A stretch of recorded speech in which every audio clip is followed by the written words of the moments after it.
제가 해밀리님들께 매번 설탕 끊으셔야 됩니다. 이 설탕 암의 먹이가 되는 게 바로 설탕이다, 이런 말씀 드렸는데, 오늘은 우리가 평소에 너무 익숙하게 먹는 음식 중에서 설탕보다 더 치명적인 음식에 대해서 알려드리려고 합니다. 단순히 설탕만 줄인다고 해서 건강해지는 게 아니라 겉보기에는 그렇게 달지 않아 보이는데 이게 혈당을 훨씬 더 설탕보다 빠르고 강하게 쫙 올려버리는 그런 음식들이 있어요. 왜 그런지 알려드릴게요. 첫 번째, 가래떡입니다. 많은 분들이 가래떡은 안 다니까 괜찮은 거 아니냐라고 할 수 있겠지만, 단맛이 느껴지지 않는다고 해서 당이 없는 건 절대 아니죠. 가래떡의 주재료 100% 흰쌀입니다. 즉 정제된 전분 덩어리라고 할 수 있어요. 흰쌀 전분은 입에 들어가는 순간부터 침 속의 아밀라제에 의해서 빠르게 당으로 분해가 됩니다. 즉 들어가는 순간부터 혈당은 쫙 오르게 하는 그런 구조입니다. 근데 여기서 더 큰 문제 뭔지 아세요? 떡의 점성입니다. 가래떡은 어때요? 먹을 때 쫄깃하고 찰지잖아요.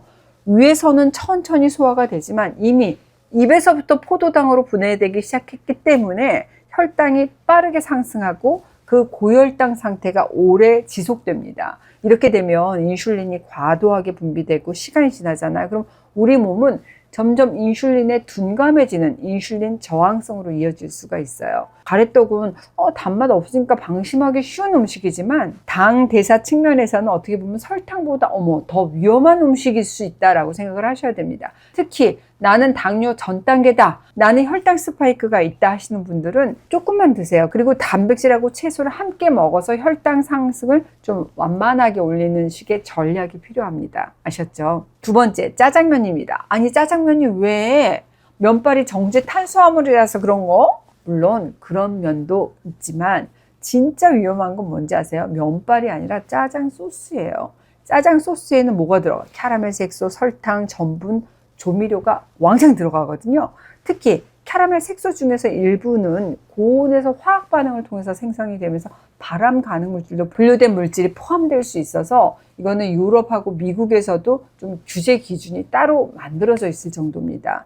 또 전분하고 설탕은 어때요? 당질이 높잖아요. 여기에 기름까지 들어가잖아요. 그러면 정말 탄수화물 플러스 당 플러스 지방이 딱 결합된 혈당 최악의 조합이라고 할 수 있어요. 단맛하고 짠맛이 강한 소스 먹으면 얼마나 맛있어요. 하지만 이게 혈당이 천천히 떨어지지 않게 하고 높은 상태로 오래 지속되기 때문에 우리가 짜장면 먹고 나면 졸리고 피로하고 무기력하다 하시는 분들, 이런 이유였구나 생각하실 거예요.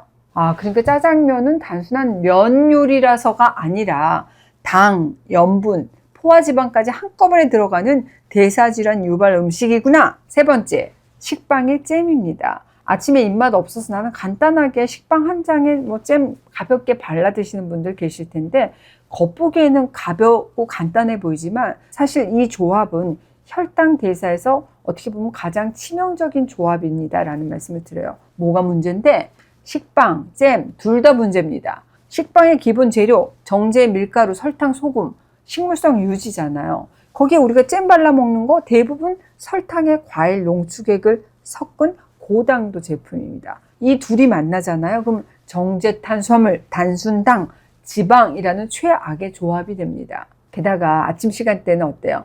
공복 후 첫 식사잖아요. 하루 중에 혈당 반응이 가장 예민한 시간대예요. 이때 당하고 지방이 한꺼번에 몰려 들어오게 되면 혈당은 급상승하게 되고 인슐린은 과다 분비되면서 혈관 그리고 췌장 모두에게 큰 부담으로 작용합니다. 특히 아침 식사가 중요하잖아요. 그래서 공복 혈당을 자극하는 정제 탄수화물하고 단순당은 피하시는 게 좋습니다. 그럼 난 어떤 거 먹어야 되는데? H로 검색하시면 돼요. 유튜브에서 H 아침 식사 이렇게 하시면 아침 식사에 좋은 것들 제가 많이 알려드렸으니까 참고하시기 바랍니다. 네 번째, 흰죽입니다. 몸 아플 때 보통 좀 부드럽고 소화 잘 되는 음식으로 흰죽을 먹어야겠다 하시는 분들 많으실 거예요. 하지만 이 흰죽이 오히려 회복을 방해할 수 있다는 사실을 알고 계시는 분들은 많지 않으십니다.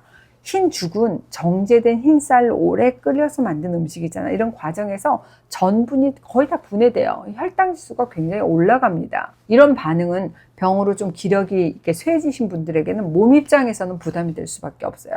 혈당이 갑자기 올라가고 나면 다시 떨어지면서 허기지고 어지럽고 피로감 같은 증상이 더 심하게 느껴질 수 있습니다.